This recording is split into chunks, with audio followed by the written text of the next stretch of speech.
그 다음에 넘어갑시다. 자세한 것은 책을 한번 읽어보시면 되겠고요.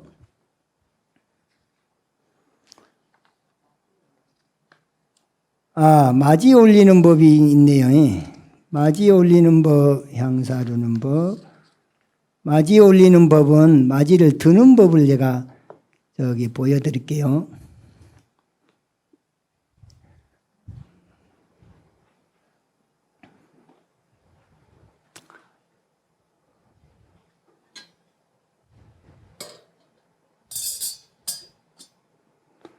이게 마지 그릇이라고 치고요. 일반적으로 마지 그릇은 밑에가 오봉하게 이렇게 손이 들어가게 돼 있잖아요. 마지 그릇 드는 법을 내가 가르쳐 드릴게요. 이 네 손가락이 엄지 빼고 네 손가락이 요 밑으로 들어가서 엄지로 여기를 받치는 거예요. 이렇게 하고 왼손으로는 여기를 이게 마지 그릇이다 치고 그 다음에 귀 있는 데까지 이걸 올려야 됩니다. 그리고 내 침이 여기 튀면 안 되니까 마지 뚜껑은 반드시 덮은 상태. 그 다음에 이왕이면은 마스크를 해버리면 침 튈 일은 없겠잖아요. 마스크를 하는 것도 괜찮아요. 이렇게 해서 이제 마지를 이제 받아서 여기까지 오는 과정도 안행으로 오는 거예요. 저쪽에서 받았다. 다른 사람이 마지를 가져왔어요. 그러나 가져와서 이제 내가 건네받아. 건네받기 전에 먼저 뭘 하느냐. 자, 이거 들어보세요. 나한테 이제 건네줄 때, 그러면 내가 받기 위해서 반배. 그 다음에 이제 건네받았어요. 또 이렇게 각시걸음으로 이렇게 와서 이렇게 안행. 그런데 이제 일반적으로는 어떻게 하냐. 여기서 여기로 바로 막 가면 질러가지요. 질러가지 말고 갈 때까지 여기까지 와서 또 왼쪽으로 들어서 이렇게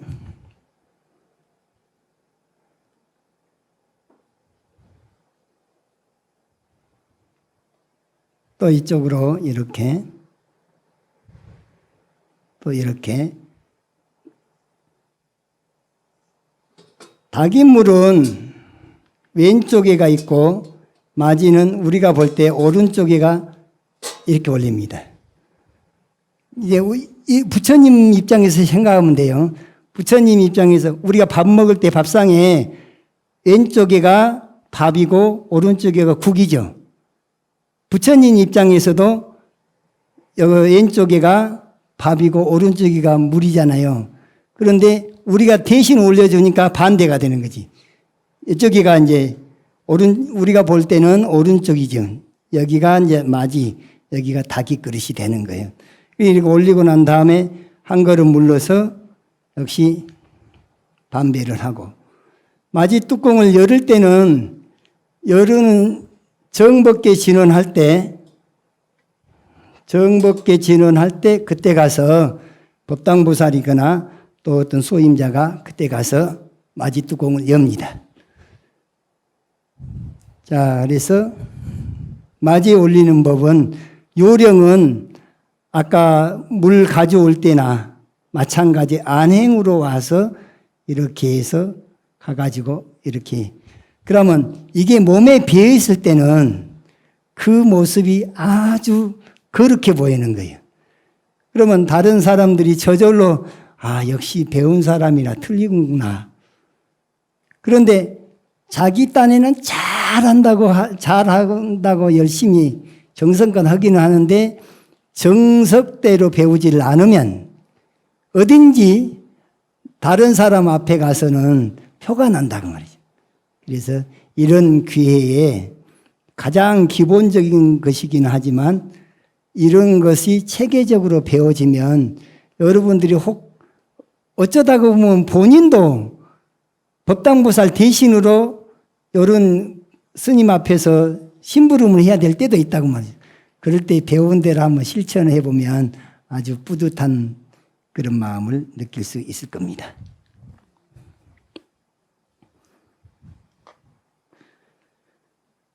자, 그 다음에 맞이 올리는 법, 디테일한 문제는 책을 통해서 한번 보시면 좋겠습니다. 도량에서 자세에서부터 64쪽, 66쪽의 탑 앞에서 자세, 법회에 임하는 자세, 스님 대하는 법, 그 다음에 스님 시봉하는 법, 스님 모시고 다니는 법, 대중에 들어가는 법, 경전 배우는 법, 선방에 들어가 대중에 참여하는 법, 대중과 함께 공양하는 법, 공양간 소임 사는 법, 목욕하는 법, 화장실 가는 법, 잠자는 법, 남의 집에 가는 법, 절에서 생활하는 법, 불자 상호 간의 예절, 복장과 화장 예절, 신발과 보행 예절, 전화 예절, 자동차 예절, 경내 계곡에서 예절, 사찰 관광 예절까지 이 대목은 우리가 절에서 보름마다 포살이라고 하는 거 할 때 그 계율에 나와 있는 계율이 쓰여져 있는 책을 계본이라고 그래요. 계본에 나와 있는 것을 전부 다 같이 독송을 하는 것이거든요. 그러면 왜 독송을 하냐? 이게 오랫동안 누군가가 언급해 주지 않으면 잊어버려요. 몸에 이런 규칙 같은 것을 몸에 배게 하기 위해서 보름에 한 번씩 자기가 그 사이에 잘못된 점이 있으면 드러내서 참여하고 이걸 갖다가 다 같이 읽어요. 그러니까 이게 다 스님들이 보름마다 포사를, 지금 우리나라는 하한거 때 한 번, 동한거 때 한 번 이렇게 지금 시행하고 있는데 그때 가서 보면은 계본에 나와 있는 거 그거 전부 다 같이 있거든요. 그러니까 이 내용은 다 여러분들이 불자로서 지켜야 될 계율이다 생각을 하시고 이것을 다 정독을 해서 읽어보셔야 된다 그 말이에요. 이 책에 있으니까 하면 책에 있는 것은 나하고는 상관없어요. 내 것으로 만들어야지 내 것이지. 그래서 이제 도량에서 자세 여기 보면은 이제 일반적으로 여기 상단에서는 이 가운데를 여기는 스님들이 주로 이용하는 곳이거든요. 그래서 일반적으로 제가 불자님들은 이 가운데에 그냥 떡 버티고 앉아서 있는다든가 여기는 이제 주지스님 자리잖아요. 주지스님 자리에 가서 막 절을 한다든가 그런 건 안 하는 게 맞고 그 다음에 이 앞에 가운데 문은 어간문이라 그래요. 어간문 여기로 들어오면 안 되고 양쪽에 있는 저 문을 통해서 들어온다는 거. 이게 이제 도량에서 예절 가운데 흔히 이제 드러나는 것들인데 도량에서는 그 음주가무하고 하는 거 이런 것을 가능한 한 안 하는 게 예의다. 또 신발을 너무 그냥 찍찍 끌고 다니는 그런 습관을 안 들이는 게 예의다. 그 다음에 불자들은 지나가다가도 어느 사찰을 보면 그 사찰을 향해서 이렇게 합장 반비하는 거 이런 것들이 이제 더 자세한 것들은 한번 읽어보시고 탑 앞에서 자세 66쪽에 보면은 탑이라고 하는 것이 이제 나무로 만든 탑은 목탑이라 그러고 돌로 만든 탑은 석탑이라 그러잖아요. 그런데 돌로 얹어져 있기 때문에 어느 한쪽에 치우쳐서 무거운 힘을 가하게 되면 쓰러지는 수가 있어요. 그래서 탑은 그냥 앞에다 두고 그냥 볼 일이지 거기에 갖다 기댄다든가 탑에다가 무슨 모자를 갖다가 얹어 놓는다든가 막 이렇게 하면 안 된다고 합니다. 그 다음에 탑돌이를 할 때는 여기 부처님 모셔져 있는 여기를 수미단이라 그러잖아요. 수미단을 부처님이 앉아 계시는 데는 가운데 앉아 있잖아요. 이게 기준을 항상 누구를 삼냐? 부처님을 기준으로 삼는 거예요. 탑돌이 할 때도 오른쪽으로 돌아 그랬고, 부처님을 이렇게 요불이라 그래서 돌 때도 오른쪽으로 돌아 그랬는데, 여러분들의 기준이 아니에요. 여러분들의 기준이랑 오른쪽으로 돌아오면 요렇게 돌아야 되겠죠. 그렇죠? 그건 오해예요. 부처님을 기준으로 해서 오른쪽이니까 이렇게 도는 거예요. 우리 제 지낼 때 중간에 법성계 하면서 여기 부처님을 돌죠. 세 바퀴 돌잖아요. 돌 때 이렇게 돌지. 못 모르는 사람은 이렇게 돌 거란 말이에요. 그러니까 이쪽으로 도는 사람은 배운 바가 없는 거예요. 그걸 뭐라 그러냐면 본대가 없다 그래요. 본대. 본대가 없다고 저기 본대 없다는 소리를 저기 전라도 말은 아니고 보초상인가 없다 그러는데, 그런데 본대 없다는 말이 그 표준말이답니다. 그러니까 누군가로부터 할아버지, 할머니, 아버지, 어머니로부터 한 번이라도 이런 소리를 들었으면 내가 그대로 따라하기가 쉬운데, 한 번도 본 적도 들은 적도 없어요. 그러면 자기 편리할대로 해. 그럼 눈 밝은 사람 만나면 뽀록이 나게 돼 있습니다. 그러고요. 저거 지 혼자 공부했구만 그러는 거예요. 그러니까 혼자 공부하다 보면 자기 딴에는 잘한다고 하지만 저기 전통으로 배운 사람들 앞에 가면은 오매 기죽어가 하는 겁니다. 그래서 이 탑을 돌 때도 탑을 중심으로 했을 때 오른쪽, 나를 중심이 아니고, 여기 부처님을 돌 때도 부처님을 중심으로 해서 오른쪽. 그러니까 나는 왼쪽으로 도는 거예요. 이렇게 왼쪽으로 도는 게 시계 방향으로 돌잖아요. 시계 방향으로, 시계가 돌아가는 방향으로 돈다. 이렇게 생각하시면 되겠습니다. 그 다음에 법회에 임하는 자세. 법회에 임하는 자세에서 강에 임하는 자세도 마찬가지인데, 우리가 그 큰 행사 때나 여기 성륜사에서도 보면은 스님이 한참 저기 연부를 하거나 또 법문을 하는데 휴대전화가 그냥 울리는 수가 있어요. 그런 경우는 미리 사전에 법당에 들어오기 전에 진동으로 해놓거나 아니면 꺼놓거나 그렇게 하면 주변 사람들한테 신뢰가 안 되겠잖아요. 그것은 처음에 시작을 할 때 휴대전화는 진동으로 하거나 꺼주시면 감사하겠습니다라는 멘트를 먼저 하면은 서로 불편하지 않습니다. 그래서 그런 건 이 자세로서 올바른 자세를 하려면 미리미리 얘기하기 전에 본인이 단속을 하면 더 좋겠다라는 생각을 합니다. 그 다음에 이제 부득이하게 법회에 늦게 오는 수가 있어요. 본인 사정이 생겨서.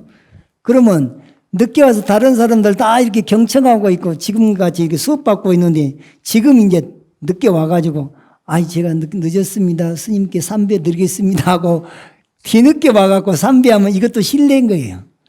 그럴 때는 그냥 들어와서 늦게 와서 미안한 감정을 가지고 가볍게 반배 정도로 하고 적당한 자리에 앉아서 그 법문을 듣거나 강의를 듣거나 하는 것이 그 올바른 자세다.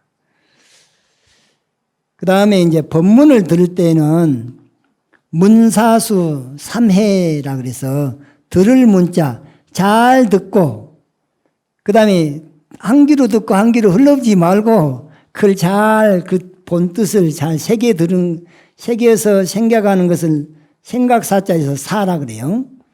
그 다음에 그러면 뜻이 알아졌으면 실천을 해야 되잖아요. 그 닦을 숫자 수행으로 옮겨라. 그래서 잘 듣고 잘 생각하고 수행으로 실천해라. 문사수가 이것이 지혜를 개발하는 세 가지 지혜, 그래서 3해, 문사수 3해라고 하는 것. 이렇게 이제 이게 좋고, 그 다음에 또 스님을 뵀을 때 호기심들이 들어 있어요. 아, 스님, 연세가 얼마나 돼요? 또 고향이 어디예요? 또 스님, 또 뭐, 심지어는 왜 출가했어요? 연애는 해보셨어요? 뭐, 장가는 갔어요? 이런 것들을 물어가지고 괜히 자기 마음속에 상을 갖게 되면 그 상 때문에 본인은 공부하고 거리가 멀어버립니다. 그러니까 스님을 뵙거들랑 스님의 법을 보려고 그래야지.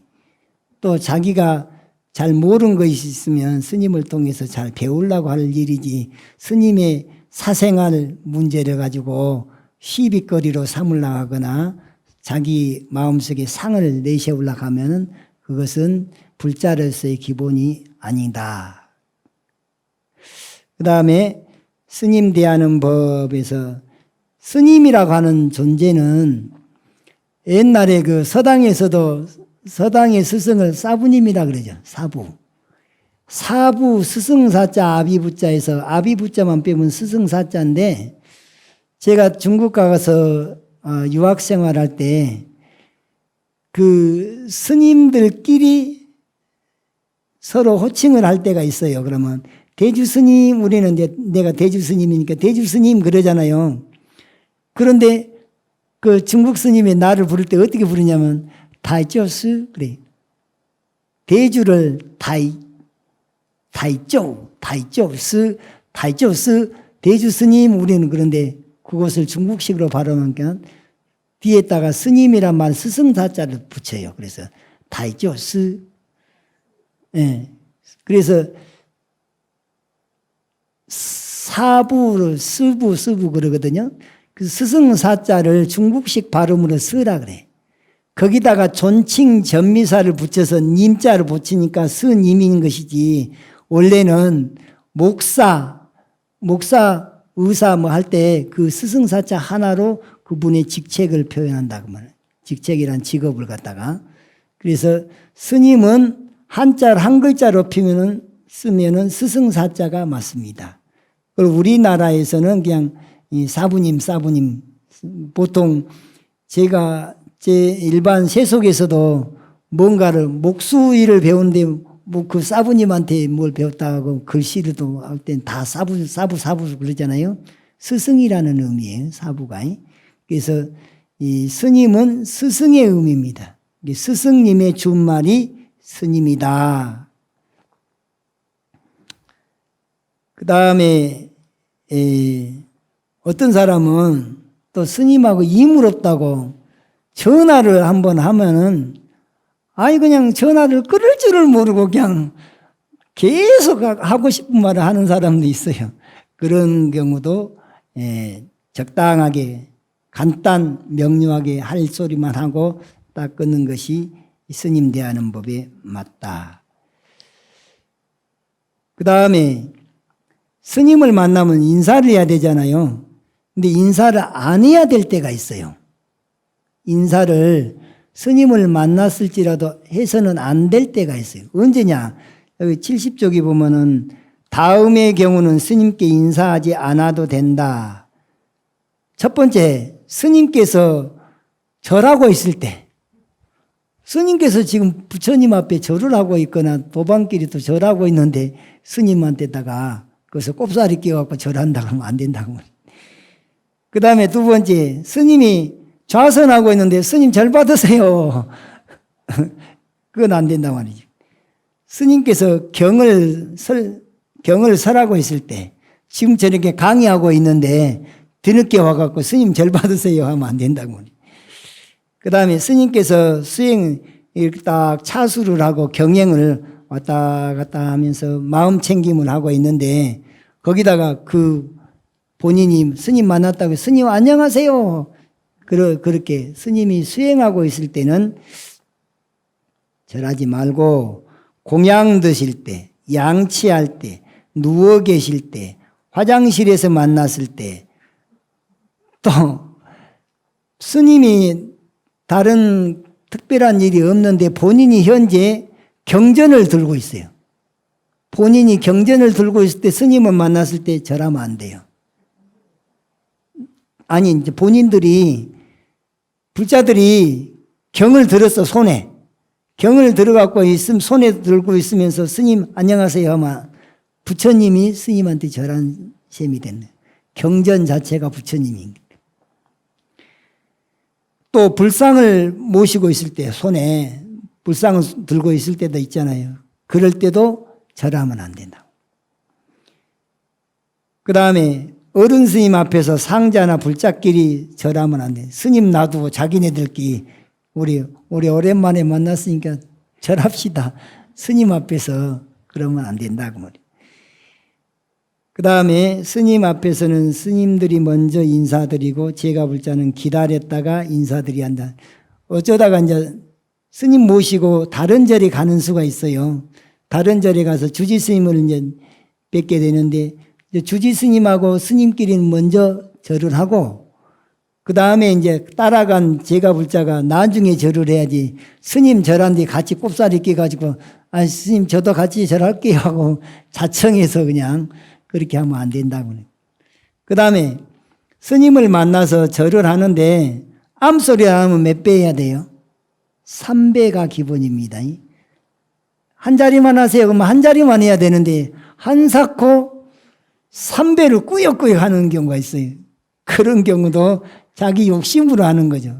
스님 말씀까지 무시해 가면서 그렇게 하면 안 된단 말이에요. 그러니까는 한 자리만 하십시오라면 그냥 그 말대로 네 한 자리만 올리겠습니다 하고 그냥 올리면 되고. 그런데 장소가 절할 장소가 아니에요. 그럴 때는 큰 절로 못할 장소면 반배로 대신해도 무방하다 그 말입니다. 그 다음에 이제 스님하고 이제 대화하는데 말하고 있는 중간에 톡 잘라가지고 말을 끼어들어가고 말을 못하게 이렇게 하는 것은 예의가 아니다. 그러니까 스님을 이제 부를 때 호칭의 문제가 있어요. 우리가 삼위계 받으러 갔을 때 어떻게 가르치냐면 은사 스님이 누구요? 하고 이제 질문을 하잖아요. 그러면 대답을 이렇게 하라 그래. 윗자는 청자요, 아랫자는 화자, 청자, 화자 스님이십니다. 이렇게 대답을 하라 그래. 그러니까 그렇게 대답을 안 하잖아요. 그러면 시험에서 아웃. 그 사람 떨어져 버려요. 1년 기다렸다가 다시 와서 시험 봐서 이렇게 받으십시오. 이렇게 되는 거예요. 한번 따라해 보세요. 이제 은사 스님이 이 청자 화자 스님이라고 이제 치고, 자, 은사 스님이 누굽니까? 하고 질문을 하면, 윗자는 청자, 아랫자는, 이자는 청자요, 아랫자는 화자, 청자, 화자 스님이십니다. 근데 이제 자기 은사 스님이라고 그래갖고, 청자, 화자 큰 스님입니다. 이렇게 하면 안 돼요. 그, 소개할 때는 청자, 화자 스님이십니다. 이렇게. 자, 한번 따라해 보세요. 윗자는 청자요, 아랫자는 화자, 청자, 화자 스님이십니다. 자, 이제 청자, 화자 빼고 대주로 대치합시다. 은사 스님이 누구십니까? 윗자는 대자요, 아랫자는 주자, 대자, 주자 스님이십니다. 아버지를 아주 다른 사람한테 이제 그 아버지 함자가 어떻게 되지 누군가 물을 수도 있잖아요. 그러면 이제 갖춰서 표현할 때는 윗자는 뭔자, 아랫자는 뭔자, 뭔자입니다. 그것은 이제 너무 길잖아요. 그러면 윗자와 아랫자 이 말을 빼버리고 그냥 이 뭔자이십니다. 이렇게 하면 됩니다. 그래서 윗자는 청자요, 아랫자는 화자, 청자, 화자 스님이십니다. 이렇게 해도 이건 갖춰서 아주 잘 표현한 말이고 조금 간략하게 하면 청자, 화자 스님이십니다. 이렇게 호칭을 하는 거예요. 그 다음에 제가 이 절에서는 주지잖아요. 주지라는 직책을 가지고 있죠. 그러면은 이제 대주 스님이라는 건 알고는 있지만 대주 스님 이러면 안 돼요. 직책을 불러주는 게 예의입니다. 주지 스님 해야지 맞는 거고, 총무 스님 있으면 총무 스님, 또 무슨 성감이면 성감 스님 이렇게 해야지. 그 스님 법명을 잘 안다고 해갖고 그 법명을 바로 막 부르면 그건 예의가 아니다. 그렇게 알아야 됩니다. 또 72쪽에 스님 시봉하는 법. 스님을 시봉한다는 게 이게 결코 만만치 않습니다. 대개 보면 스님들이 성깔들이 또 있고 그래가지고 뭐 스틸고 그러면 그냥 호되게 야단도 치고 그러면 그냥 아주 36개를 밥 먹듯이 하고 그러는 거예요. 그런데 수행 삼아서 시봉을 한다면 여기에 나와 있는 것들을 하나씩 하나씩 잘 익혀볼 필요가 있습니다. 그래서 여기 속에 들어있는 내용은 한번 읽어보시고, 스님 모시고 다니는 법, 우리가 바깥에 외출할 때 스님 모시고 가는 수가 있어요. 때로는 스님을 모시고 차를 운행을 할 때가 있단 말이죠. 그럴 때 이제 항상 다른 사람들 눈에가 띄어요. 그래서 다른 사람들 눈에 띌 때 의심살 만한 것을 안 만드는 게 좋아요. 이왕이면은 단둘이보다는 한 사람 더 끼어갖고 세 사람이 같이 다니는 것이 좀 더 의심을 안 살 수가 있고, 음식점에 들어가고 막 그런 때도 있잖아요. 그럴 때 항상 주의를 해서 모시고 다니는 게 좋습니다. 76쪽에 대중에 들어가는 법. 대중 생활을 한다 그 말이에요. 세 사람 이상이 함께 모이면 대중이라 그럽니다. 이게 두 사람, 한 사람 내지 두 사람까지는 거기 개인에 속해요. 근데 세 사람 이상이 모여서 공동생활하는 것은 대중살이라 하거든요. 그럼 대중살이에는 대중의 규칙이 있어요. 그 규율을 잘 따라줘야 되는데, 우리 절에는 그런 사람들이 없는데, 저기 조계사에 가면, 서울의 조계사, 거기 가면은, 거기는 신도가 원체 많다 보니까 법당은 한정돼 있지, 신도가 많다 보니까, 그냥 자리 갖고 싸우는 수가 있어요. 자리를 미리 맞춰놔. 그러니까 여기는 누구 앉을 건가 앉지 마. 그런데 사람은 많고 자리는 비어 있는데도 못 앉게 하고, 그래서 그거 갖고 싸우는 수가 있어요. 그래서 자리 가지고 다투면 안 된다. 그 다음에 이제 누구든지 처음서부터 잘할 수가 없습니다. 처음에는 서툴기 마련이고, 그러면 잘못한 것이 있으면 잘 이해를 해서 알려준다든가 그래야지, 그것도 못해 하고 그냥 퉁명스럽게 그렇게 얘기하면 기분 나빠갖고 다음번에는 안 온다 그래요. 그래서 이 불자 상호 간에도 서로 배려가 필요하다라는 것입니다. 그 다음에 나머지 것들은 읽어보시면 알 수 있는 내용이고, 78쪽에 경전 대하는 법. 경전은 불법성 삼보 가운데 법보에 해당되잖아요. 그 법이라고 하는 것은 진리인데, 진리의 말씀이 담긴 책을 경이라 그래요. 그 진리 그 자체를 인격화시켜서 표현할 때 청정법신 비로자나불이라 그래요. 비로자나 부처님은 진리 그 자체를 말하는 거예요. 진리에다가 인격화시켜서 표현해서 이 법신불 그러는 거지. 그래서 경전은 항상 부처님 대하듯이 소중히 간직해야 되고, 장난치거나 함부로 하면 안 된다. 이게 책꽂이에다가 책을 꼽을 때 경전은 제일 윗자리에 꼽아야 돼요. 경전을 일반 책보다도 더 밑에 따오면 이건 경전에 대한 이 홀대를 하는 것이죠. 그 다음에 경전을 깔고 앉으면 안 돼. 경전을 베개 삼아서 비어도 안 돼. 그 다음에 경전을 볼 때는 보자기 빵바닥 같으면 보자기를 하나를 깔고 그 위에 올려놓고 봐야 되는데, 어느 절에 갔던 데 보면은 그 법요집 있잖아요. 그걸 이 땅바닥에다 그냥 놓고 보는 경우들이 있어요. 그래서 그렇게 안 하려면 보자기를 하나 부득이 땅바닥에 넣어야 될 상황이면 보자기를 하나 깔아놓고 그 위에다 놓고 보는 게 맞다. 그 다음에 경전에는 경전을 넘길 때는 이렇게 입에다가 침을 묻혀갖고 이렇게 하면 안 된다는 거예요. 또 경전에 밑줄을 치면 밑줄을 치거나 낙서하면 안 돼요.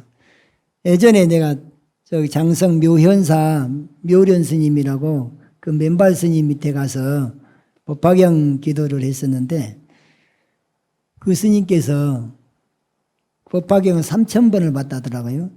그런데 당신 경험담을 얘기하는데 법화경 가운데 이 중요한 자리를 밑줄을 그었더니 자기 얼굴에가요 밑줄이 이렇게 실제로 얼굴에가 그게 나타나더라는 거예요. 그래서 이래서 경전에 밑줄 그으지 말으라 하는구나. 그걸 알았다대.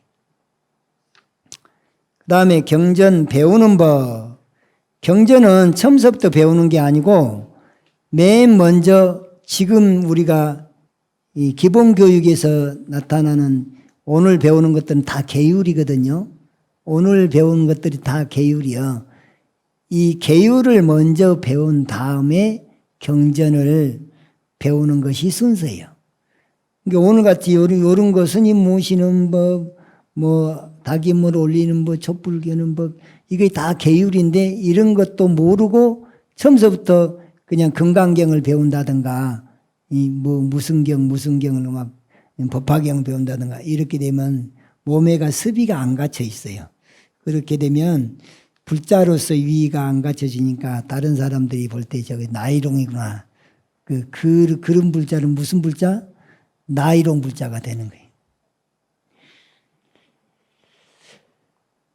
그 다음에 이제 선방에 들어가 대중에 참여하는 선방 생활하는 법 말이에요. 여기도 성륜사에도 제가선언이 있잖아요. 또 출가자들이 하는 저 금강선언도 있고.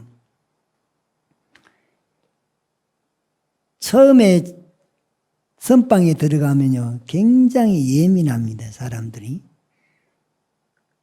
나는 첫 철을 날아갔는데 그때가 동안거였어요. 앉아있는데 발바닥이 그냥 불이 나는 거예요.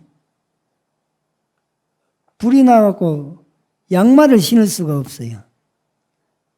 그런데 양말을 벗고는 또 하면은 또 그것도 지적받으니까 그냥 앉아갖고 양말을 벗어놨다가 죽비치기 전에 또 양말을 신고 돌고 그렇게 했는데 한 철을 살고 났더니 적응이 되더라고요.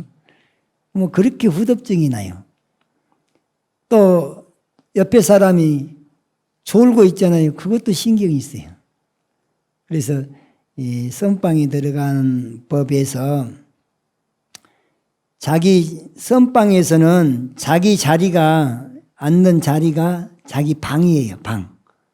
잠잘 때도 이 방석을 갖다 밀쳐놓고 그 자리에다가 요를 깔고 덮고 이불 덮고 자고는 딱 정확한 시간에 다 똑같이 군대식으로 일어났다가 금방 불과 몇 분 사이에 그거 싹 개워서 각 잡아서 개워서 딱 갖다 넣어놓고 그 다음에 얼른 가서 씻고 그러고 10분 사이에 다 하고 와서 예불을 합니다. 예불도 죽비삼배가 예불이에요. 선방 예불은. 그렇게 해서 사는데 그런 거 하더라도 막 그냥 먼지를 막 털어가면서 하면 안 된다고 말이에요. 그래서 이 자리에서 옷이나 이불을 털어 소리를 내거나 바람을 일으켜서 곁에 사람을 시끄럽게 하면 안 된다.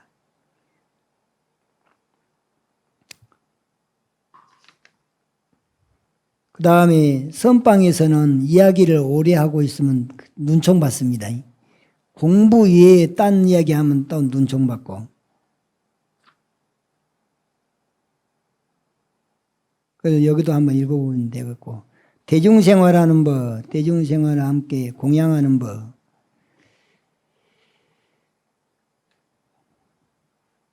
우리가 부엌에서 공양을 하잖아요. 여기는 이제 공양간에 가서 공양을 하는데 공양간 가서 공양을 하더라도 거기 몇 군데 무건이라고 써졌더라고. 그런데 일반 제가자들 공양할 때 보면은 하고 싶은 말 다 하고 있어. 그 무건이란 말이 무색하게 말이죠. 자, 공양을 할 때는 오관계라고 하는 것을 해요. 5가지를 관한다. 한번 따라해 보세요. 이 음식이 어디서 왔는가? 수행과 덕행이 부족한 나로서는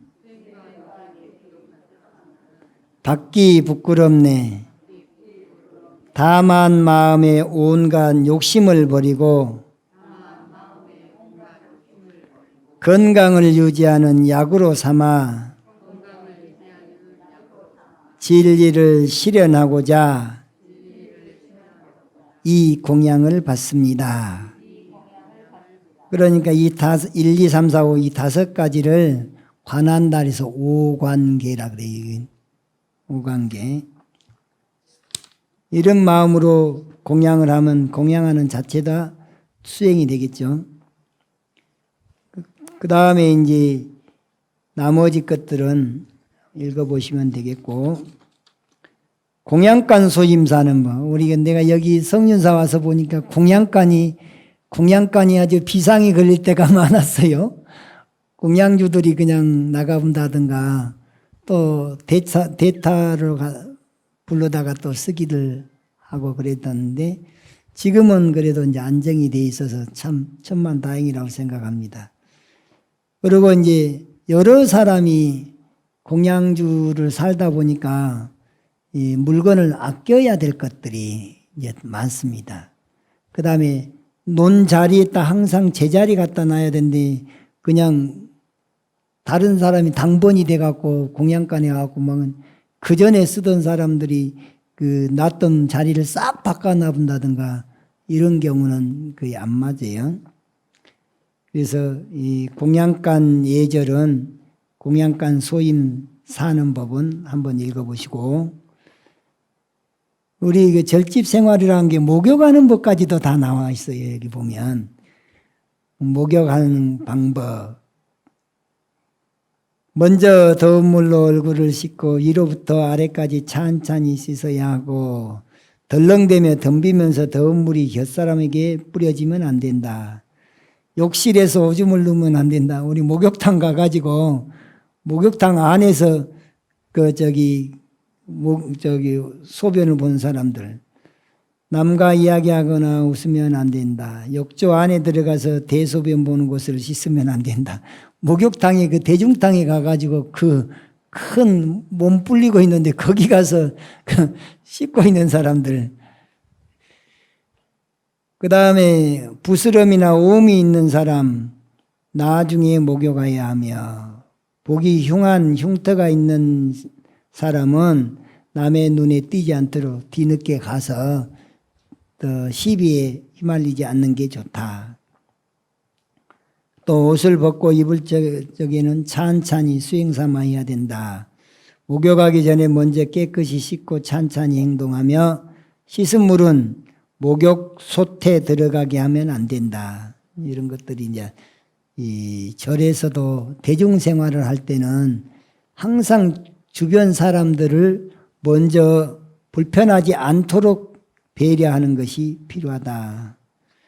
그 다음에 화장실 가는 법.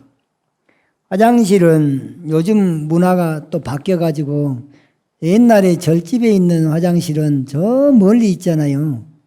너무 멀어가지고 거기까지 어떤 사람은 급하게 뛰어가는 사람도 있고, 그래서 너무 머니까는 거기까지 안 가고 방 안에서 요강을 갖다 놓고 해결하고 그 요강을 나중에 치우는 이런 수도 있었는데, 요즘에는 좌변기가 방방마다 그냥 그런 것들이 대부분이 이제 갖춰지는 시대가 되다 보니까 많이 이제 달라진 것이죠. 그래서 화장실 문화가 달라져서 옛날식으로 그 고집을 하다 보면 사람들은 불편하면 잘 안 갑니다. 그래서 앞으로 우리 성윤사도 여기 아래 유구사체 스님네들 그 방도 방 3개 중에 하나는 이쪽 방에서 쓸 수 있는 화장이 이쪽 방에서 쓸 수 있는 가운데 방은 그냥 화장실로 그렇게 개조를 할 생각이고 저쪽에 지금 정운당체에 있는 그 방사도 꽤 많이 있는데 그것도 가능한 한 중간중간에 화장실을 넣어서 저기 밖에까지 가서 그 화장실 보는 것은 외부에서 오신 분들이 이제 하고 방 안에서 상주하는 사람들은 방 안에서 해결할 수 있도록 그렇게 한번 설계를 잘 내서 그렇게 해볼 생각입니다. 그 다음에 화장실 가는 법 한번 읽어보시고 잠자는 법. 스님들이 잠을 잘 때, 불자들이 잠잘 때는 오른쪽으로 누워서 자라는데 오른쪽으로만 한쪽만 계속 고집을 하잖아요. 허리가 틀어집니다.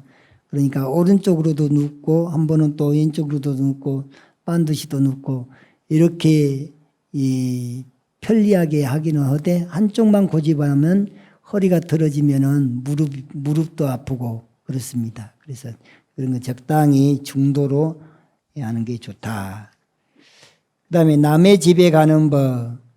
남의 집에 가갖고 너무 웃어싸도 안 되고 밤에 다녀도 안 되고 또 날이 저물어 그 집에서 부득이하게 잠을 자게 되면은 오랫동안 좌선하고 앉아있거나 쬐끔만 누워서 일심으로 염불하고 그러고 볼 일이 끝나면 얼른 돌아와야지 거기서 그냥 죽치고 그 사람들이 눈치를 주는데도 못 알아먹고 그냥 계속 그렇게 불편함을 주면 안 된다.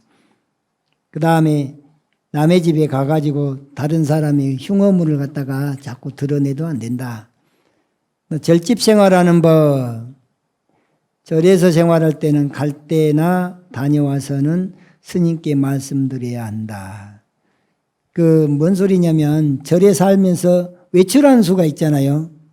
외출할 때 그 소임자한테 제가 이러이러한 일로 해서 어디를 다녀오겠습니다.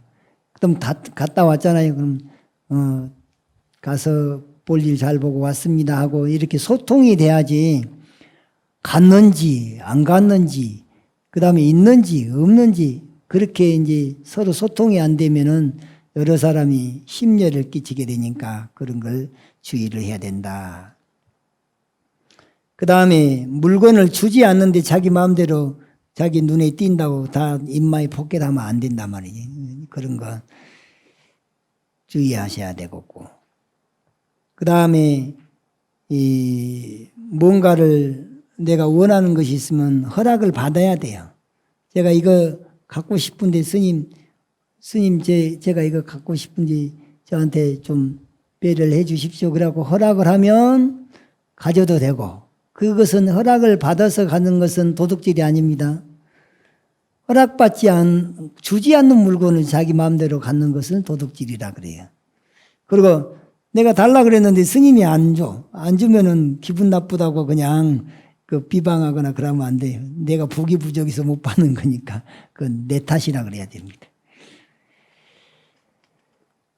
이 밖에도 큰일로 선지식을 찾아가거나 강의를 듣거나 불사 모연을 하려 할 때마다 스님께 여쭙고 제멋대로 하면 안 된다. 항상 모든 걸 여쭤서 일을 하게 되면 탈이 없는데 자기 마음대로 자기 딴엔 잘한다고 먼저 그냥 설치는 식으로 하다 보면은 후유증이 납니다. 그래서 이 모든 것을 스님과 상의해서 일을 하게 되면 부작용이 없다. 이렇게 보면 되겠습니다. 31번 불자 상호간의 예절. 불자 상호간의 예절 가운데 호칭이 있어요. 호칭을 이제 남자분들을 부를 때는 불명이 있으면 아무개 거사님 또 제가자로서 여자 불자님들한테는 아무개 보살님 이렇게 호칭하는 것이 좋습니다. 아무개야 이렇게 막 하면 안 되고 그 다음에 어떤 사람들을 보면 그냥 편하다고 그냥 형님 뭐 이렇고 뭐 이런데 그냥 절집에서는 거사님, 보살님 성함을 갖다가 넣어가지고 그렇게 하는 게 좋고, 이왕이면 존경어, 경어체를 쓰는 것이 좋습니다. 나이가 나보다 아랫사람이라도 그냥 그 막대하듯이 말을 하면 안 되고, 그냥 아무개 님자를 넣어가지고 이렇게 불러주는 게 좋습니다. 그 다음에 이제 또 어차피 공양감 같은 데서 공양을 하고 이럴 때는 자기가 먹은 밥그릇은 자기가 해결하는 게 이게 절지법이거든요. 그러니까 자기가 먹은 것은 깨끗이 먹고 남기지 말고, 남길 정도로까지 많이 뜨면 그건 욕심인 거예요. 그래서 적당하게 그 자기가 소화될 만큼만 떠가지고 그 다음에 잘 씻어서 잘 보관해 놓는 것까지, 이런 것도 이 대중생활이 하는데 불자상호 간의 얘기가 된다.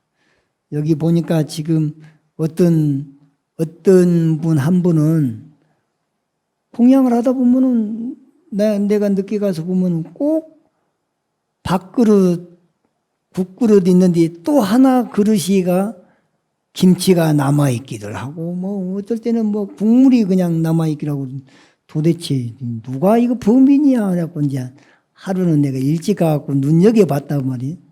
그랬더니 제일 마지막까지 혼자 먹고 있는 스님이 있어요.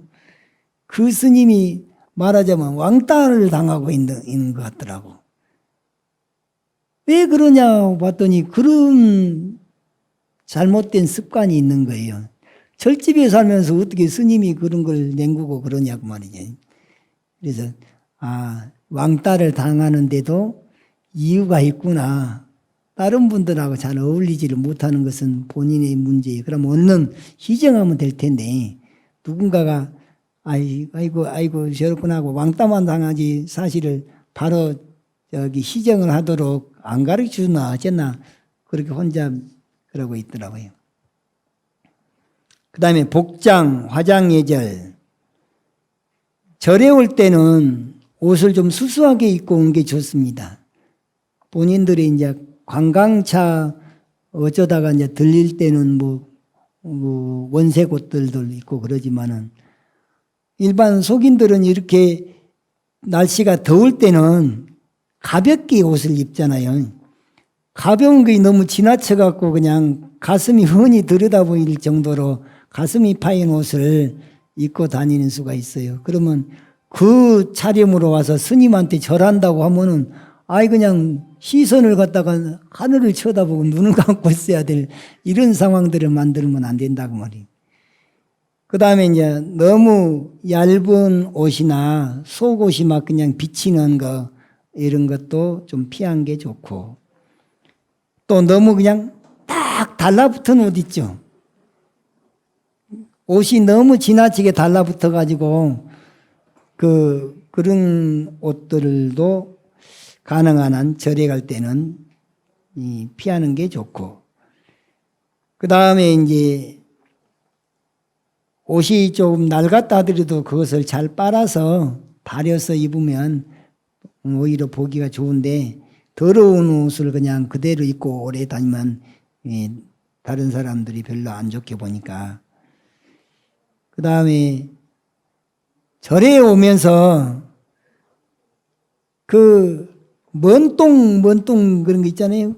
루이비똥인가 뭐 그런 것으로 그냥 다른 사람 기죽이려고 하는 거. 명품백이나 명품 가방 뭐 이런 것을 가지고 자랑 삼아서 그걸 갖다가 가지고 다른 사람들은 앞에 길을 세우려고 해서 하는 그런 경우는 불자로서의 기본이 없다고 말이에요. 근데 그런 것은 이 복장과 화장 예절에서 좀 생각을 한번 할 필요가 있다고 말이에요. 신발, 보행 예절, 슬리퍼를 신고 법당 가면 안 된다. 제가 예전에 대만에서 유학할 때 우리 한국 스님으로서 그때 그 스님이 막 그 방장 말고 종정 스님이 돼가지고 종정 스님이 지금은 뭐 USB에도 있고 CD도 있고 막 그런데 그때는 테이프를 넣어서 그 동영상 대신에 테이프로 했잖아요. VCR인가 VDR인가. 그 시절에 그것을 봤는데 법당에를 갔는데 슬리퍼를 찍찍 끌고 종정 스님이 법당회를 그걸 외국 사람들이 한국을 대표하는 그 큰 스님을 소개한다고 하고 있는데 법당회를 가는데 슬리퍼를 신고 그러고 가는 거 찍혀가지고 그러니까 그 촬영을 했으니까는 촬영한 줄 알고도 그렇게 갔을 거 아니에요. 그런데 슬리퍼를 신고 법당회를 가는 것을 보고 이건 국제적인 망신이구나 그런 생각을 한 적이 있어요. 그 다음에 맨발로 법당에 들어가면 안 된다. 이 말은 미얀마 가서는 무조건 법당에는 맨발로 가야 됩니다. 우리나라는 법당에는 양말을 앞에까지는 맨발의 청춘으로 왔다가도 법당에서는 덧벗은이라도 신는 게 예의인데 이것은 상황에 맞춰서 그 나라에 갔을 때는 그 나라의 법을 따라주는 것이 예의다 이렇게 봐야 됩니다. 여기서는 저기 맨발로 법당에 들어가면 안 된다 이 말을 갖고 미얀마 가서 적용하려고 그러면 미얀마에는 오히려 맨발로 들어가야 되는데 계단에서부터 맨발을 양말까지 다 벗으라 하거든요. 그래서 이것은 융통성 있게 상황에 맞춰서 법을 써야 된다. 신발을 가지런히 벗어놓는다. 굽이 높은 신발을 신으면 안 된다가 보다는 굽이 높은 신발은 가능한 한 이 절에 올 때는 편안한 신발로 신고 온 게 좋다. 그 다음에 전화의 절. 전화의 절에서는 일단은 여보세요 했으면 내가 누군지를 먼저 똑똑히 밝히고 아무개입니다. 또 전화를 상대방이 받으면 전화가 받은 것이 가능하십니까? 여쭤가지고 그 서로 소통을 해야 되는데 일방적으로 그냥 자기 할 말만 똑 하고 그냥 끊어본다든가 저 사람이 지금 바쁜지 안 바쁜지도 모르고 그냥 계속해서 붙잡고 있다든가 이런 것들은 이왕이면은 지켜주는 게 좋고 전화하는 거는 시간도 있어요. 어저께 아침에는 어디 내가 아는 분이 아침 7시 15분에 전화가 왔어요. 7시 15분에 전화가 왔어. 그런데 여기를 누구로 사람을 데리고 와서 뭐 저기 살게 하겠다고 그러는데 그러면 적어도 8시라도 좀 넘은 다음에 전화를 한다든가 해야지. 자기는 깨어있다고 그냥 7시 15분에 막 전화하고 이건 실례다 말이에요. 근데 실례를 하면서도 실례인지도 몰라요. 그래서 속으로 이런 사람을 내가 왜 받아야 돼? 그런데 안 왔더라고. 그 다음에 우리 같은 경우는 지금 하루에 3차례 이 법당일 오잖아요. 그러면 새벽 3시 반에는 무조건 일어나야 돼. 3시 반에 일어나려면 9시나 늦어도 10시에는 잠을 자야 돼요. 그래야지 그 다음날 피로가 누적이 안 되는데 근데 밤 11시에 막 전화가 온 수가 있어요. 어떤 사람들은 정신없는 사람들이 술 먹다가 저들끼리 얘기하다가 내 얘기가 나왔다라고 새벽 4시에